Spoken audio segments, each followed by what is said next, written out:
Hello दोस्तों, आज की वीडियो में बात करेंगे चित्तौड़गढ़ दुर्ग के बारे में बात करेंगे। जैसे कि आप फोटो के अंदर देख पा रहे हैं, ये एक खूबसूरत किला है दोस्तों और काफ़ी दर्शनीय स्थल है राजस्थान का, और इसे दुर्गों का दुर्ग भी कहा जाता है।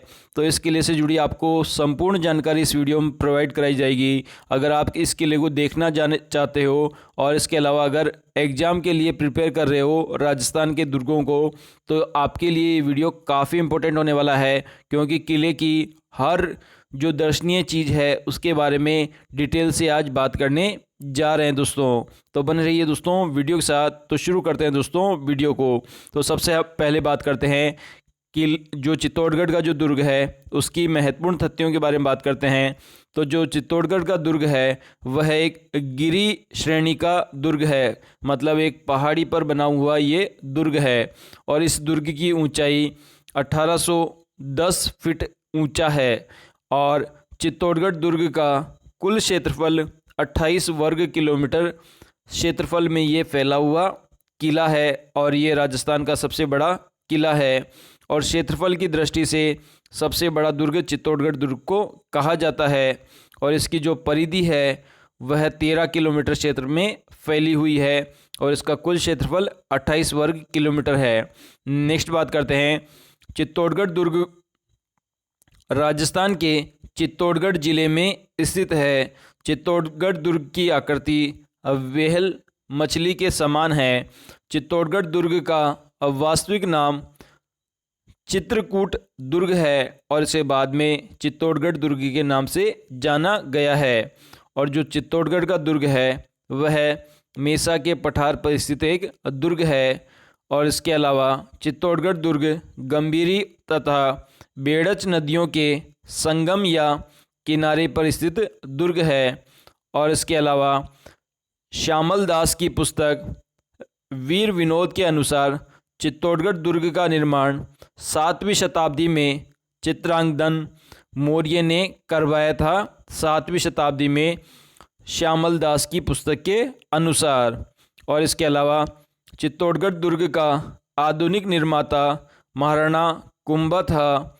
चित्तौड़गढ़ दुर्ग में कुल 7 दरवाजे हैं, जिसमें प्रथम दरवाज़ा पांडवपोल और अंतिम दरवाज़ा रामपोल के नाम से जाना जाता है। गढ़ तो चित्तौड़गढ़, बाकी सब गढ़ैया है। ये कहावत चित्तौड़गढ़ दुर्ग के लिए कही गई है, मतलब जो गढ़ है वो तो चित्तौड़गढ़ ही है, बाकी सब तो गढ़ैया है। और इसके अलावा राजस्थान का एकमात्र दुर्ग है जिसके अंदर कृषि की जाती है, मतलब दुर्ग इतना बड़ा है कि इसके अंदर लोग खेती भी करते हैं, ऐसा ये एकमात्र दुर्ग है। और इसके अलावा यह राजस्थान का सबसे बड़ा लिविंग फोर्ट बोले तो रिहायशी दुर्ग है, मतलब यहाँ पर लोग निवास करते हैं सबसे ज़्यादा जनसंख्या में, तो ये सबसे बड़ा रिहायशी फोर्ट है। और जो चित्तौड़गढ़ का जो उपनाम है इसे राजस्थान का गौरव कहते हैं, इसे गढ़ों का सिरमौर कहते हैं, इसे मालवा का प्रवेश द्वार कहते हैं, इसे दक्षिणी राजस्थान का प्रवेश द्वार कहते हैं। ये 4 इसके उपनाम हैं चित्तौड़गढ़ दुर्ग के। अब बात करते हैं इसके दर्शनीय स्थलों के बारे में, मतलब आप अगर चित्तौड़गढ़ दुर्ग देखने जाओ तो उसमें कौन कौन से पर्यटक स्थल है जो आपको देखने चाहिए। तो सबसे पहले बात करते हैं विजय स्तंभ के बारे में। तो विजय स्तंभ का निर्माण महाराणा कुंभा ने सन 1440 से 1448 के बीच करवाया था। विजय स्तंभ के वास्तुकार जेता, नापा, पोमा और पुंजा थे, और इसकी विजय स्तंभ की ऊंचाई 120 फीट ऊंचा ये इमारत है, और ये कुल 9 मंजिला है। और विजय स्तंभ में कुल 157 सीढ़ियाँ स्थित है, जो कि इसे 9वीं मंजिल तक ले जाती है। और फ्यूंगरसन द्वारा विजय स्तंभ की तुलना रोम के टॉर्जन से भी की गई है। और विजय स्तंभ का निर्माण महाराणा कुंभा ने सारंगपुर या मालवा की विजय के उपलक्ष्य में करवाया था, विजय स्तंभ का निर्माण चित्तौड़गढ़ में। और इसके अलावा सारंगपुर मालवा युद्ध 1437 में महाराणा कुंभा व महमूद खिलजी के मध्य हुआ था, जिसमें महाराणा कुंभा ने विजय हासिल की थी। उसके उपलक्ष्य में ही विजय स्तंभ का निर्माण करवाया था। नेक्स्ट बात करते हैं, राजस्थान पुलिस व माध्यमिक शिक्षा बोर्ड का जो प्रतीक चिन्ह है वह विजय स्तंभ से ही लिया गया है। और भारत सरकार ने 15 अगस्त 1949 को विजय स्तंभ के नाम पर 1 रुपये का डाक टिकट भी जारी किया है। और विजय स्तंभ के उपनाम आप देखिए, इसके उपनाम है, फर्स्ट है हिंदू देवी देवताओं का अजायब घर, क्योंकि जो चित्तौड़गढ़ का जो दुर्ग है उसके अंदर जो विजय स्तंभ स्थित है उसमें आप लाखों करोड़ों देवी देवताओं की फ़ोटो देख पाओगे। मतलब जो पत्थर लगे हुए हैं उन पर तरह तरह के भगवान जो होते हैं उनकी मूर्तियां उकेरी गई है, तो इसे हिंदू देवी देवताओं का अजायब घर भी कहते हैं। सेकंड है भारतीय मूर्तिकला का विश्वकोश कहते हैं। थर्ड है राजस्थानी मूर्तिकला का अनमोल खजाना कहते हैं। फोर्थ है विष्णु ध्वज, बोले तो विजय स्तंभ पर भगवान विष्णु की मूर्ति होने के कारण इसे विष्णु ध्वज भी कहते हैं और इसे विष्णु स्तंभ भी कहते हैं। ये इसके 5 उपनाम हैं विजय स्तंभ के। नेक्स्ट बात करते हैं कीर्ति स्तंभ के बारे में। तो कीर्ति स्तंभ का निर्माण सन 1170 में जैन धर्म के व्यापारी भगेरवाल जीजा जैन ने करवाया था। इसकी ऊंचाई 75 फीट है और ये 7 मंजिला ऊंची इमारत है और यह भगवान आदिनाथ को समर्पित एक स्तंभ है जिसका नाम है कीर्ति स्तंभ। नेक्स्ट बात करते हैं जैन कीर्ति स्तंभ शिलालेख लिखने की शुरुआत कवि अत्रि ने की थी, लेकिन इसे पूरा उनके पुत्र महेश ने किया था। और इसके अलावा जो प्रसिद्ध स्थल है उनमें मंदिर है मीराबाई मंदिर, कुंभ स्वामी मंदिर, 27 देवरी मंदिर जिसमें 27 छोटे छोटे जैन मंदिरों का समूह है। इसके अलावा तुलजा माता का मंदिर, यह मंदिर पृथ्वीराज सिसोदिया के बेटे वनवीर ने बनवाया था तथा तुलजा माता मराठा शासक शिवाजी की आराध्य देवी मानी जाती है, तो तुलजा माता का मंदिर भी आप देख सकते हो। इसके अलावा कालकी माता का मंदिर भी स्थित है।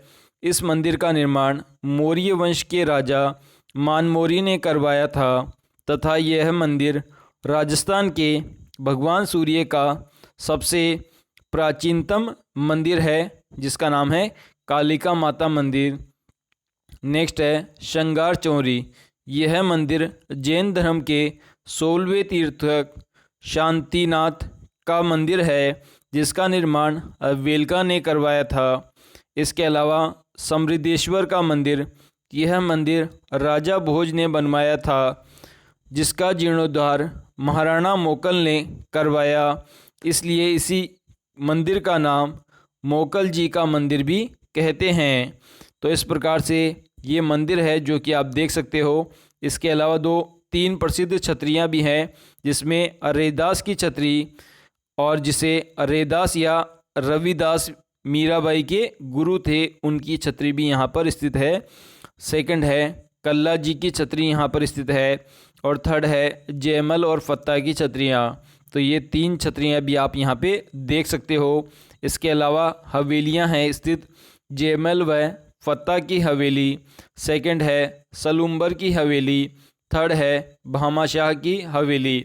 तो इस प्रकार से 3 हवेलियाँ भी स्थित है चित्तौड़गढ़ दुर्ग में।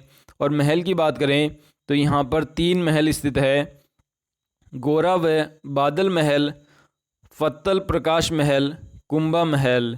तो यह कुंभा महल को नौकोटा महल व तथा नवलखा महल के नाम से भी जाना जाता है। तो इस प्रकार से 3 महल भी है जो कि दर्शनीय है। नेक्स्ट बात करते हैं कुंभा महल में राणा सांगा के पुत्र उदय सिंह का जन्म हुआ था जिसको पृथ्वीराज सिसोदिया का पुत्र बनवारी जान से मारना चाहता था, लेकिन उदय सिंह की दाई माँ श्रीमती पन्ना ने बनवीर को उदय सिंह से बचाते हुए अपने पुत्र चंदन का बलिदान दिया था। इसलिए राजस्थान की पन्ना दहाई स्वामी भक्ति के नाम से भी जानी जाती है और पृथ्वीराज सिसोदिया को उड़निया राजकुमार भी कहते हैं। नेक्स्ट बात करते हैं चित्तौड़गढ़ दुर्ग में साखे। तो अभी तक कुल 3 साखे हुए हैं, जिसमें जो पहला साका हुआ था चित्तौड़गढ़ दुर्ग में कुल 3 साके हुए हैं और राजस्थान में सबसे ज़्यादा साके चित्तौड़गढ़ दुर्ग के अंदर हुए हैं। और जो साका होता है उससे जुड़े कुछ महत्वपूर्ण शब्द है वो पढ़ लेते हैं। तो सबसे पहला शब्द है केसरिया। तो इसका मतलब होता है युद्ध में राजा का शहीद होना। सेकंड है जौहर, युद्ध में रानियों का शहीद होना। साका क्या होता है? साका होता है केसरियान या जौहर होना। तो इस प्रकार से प्रमुख 3 साके हुए हैं, इनके बारे में देख लेते हैं। इसमें पहला साका है प्रथम साके के दौरान 1303 ईस्वी में अलाउद्दीन खिलजी तथा चित्तौड़गढ़ के शासक रावल रतन सिंह के बीच युद्ध हुआ, जिसमें अलाउद्दीन खिलजी की जीत हुई थी। तो इस समय पहला साका हुआ था, जिसमें चित्तौड़गढ़ का प्रथम साका राजस्थान में सबसे बड़ा और सबसे पवित्र अग्नि जौहर भी माना जाता है। राणा रतन सिंह के 2 विश्वसनीय सेनापति गोरा और बादल शहीद हुए थे और गोरा और बादल रानी पद्मिनी के चाचा व भतीजा थे। उसके बाद में खिरजाबाद, अलाउद्दीन खिलजी ने चित्तौड़गढ़ पर अधिकार कर इसका परिवर्तित नाम खिरजाबाद रखा था। तब था अपने पुत्र खिरज खां को यहाँ का शासक नियुक्त किया था। अब बात करते हैं रानी पद्मिनी के बारे में। तो रानी पद्मिनी मूल रूप से सिहली द्वीप की निवासी थी। सिहली द्वीप का नया नाम श्रीलंका है। रानी पद्मिनी के पिता का नाम गंधर्व सेन तथा माता का नाम चंपावती था। चित्तौड़गढ़ आक्रमण के पीछे अलाउद्दीन खिलजी का मुख्य उद्देश्य साम्राज्य नीति तथा रानी पद्मिनी को प्राप्त करना था। अब बात करते हैं चेतन भगत के बारे में। तो चेतन भगत ने क्या कहा है? चित्तौड़गढ़ आक्रमण के दौरान चेतन भगत नाम के सैनिक ने ही रावल रतन सिंह के साथ विश्वासघात किया था। नेक्स्ट बात करते हैं अमीर खुसरो के बारे में। तो अमीर खुसरो ने इसको उपनाम दिए हैं तोता ए हिंद या भारतीय तोता। सेकंड है तबला तथा वाणी का जनक। अमीर खुसरो के प्रसिद्ध संत शेख निजामुद्दीन औलिया का शिष्य था। नेक्स्ट बात करते हैं निजामुद्दीन औलिया की दरगाह दिल्ली में स्थित है। दिल्ली के 7 सुल्तानों का काल देखने वाले गुरु व शिष्य निजामुद्दीन औलिया व अमीर खुसरो थे। चित्तौड़गढ़ के प्रथम युद्ध का आंखों देखा वर्णन अमीर खुसरो ने अपने ग्रंथ खजाइन उल फतह तारिक ए अलाई में किया है। तो इसमें आप इसका वर्णन पढ़ सकते हो प्रथम युद्ध का, जो कि चित्तौड़गढ़ में हुआ था। नेक्स्ट बात करते हैं चित्तौड़गढ़ के दूसरे साके के बारे में बात करते हैं।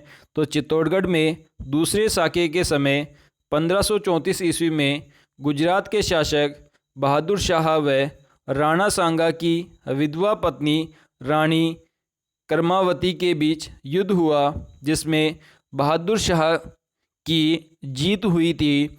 इस युद्ध में बहादुर शाह का सेनापति रूमी खां था।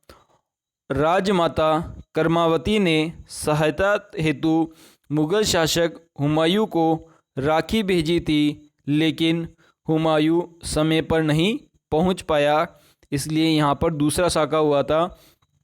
और इसमें रावत बाघ सिंह के बारे में पढ़ लेते हैं। तो रावत बाघ सिंह प्रतापगढ़ के शासक थे, जिन्होंने इस युद्ध के दौरान कर्मावती की सहायता की थी। अब बात करते हैं चित्तौड़गढ़ के तीसरे साके के बारे में बात करते हैं। तो इस साके के दौरान 1567 ईस्वी में अकबर और राणा सांगा के पुत्र उदय सिंह के बीच युद्ध हुआ था, जिसमें अकबर की जीत होती है और चित्तौड़गढ़ का तीसरा युद्ध लड़ने से पहले महाराणा उदय सिंह चित्तौड़गढ़ छोड़कर गोगुंदा चले गए थे और जयमल और फत्ता उदय सिंह के सेनापति थे जो इस युद्ध में शहीद हुए थे। अब बात करते हैं फूल कंवर के बारे में। तो ये फत्ता सिसोदिया की रानी थी जिसके नेतृत्व में अन्य राजपूत रानियों ने जौहर किया था। तो इस प्रकार से 3 साके हुए थे उदयपुर जो चित्तौड़गढ़ का किला है उसमें। तो ये तीनों साके काफ़ी बार एग्जाम में पूछे जाते हैं। तो दोस्तों आज का ये चित्तौड़गढ़ के दुर्ग से संबंधित वीडियो कैसा लगा हमें कमेंट के माध्यम से बताइए। अगर दोस्तों वीडियो पसंद आया तो प्लीज़ इसे अपने दोस्तों के साथ भी शेयर कीजिए। आज के लिए दोस्तों इतना ही। थैंक यू दोस्तों।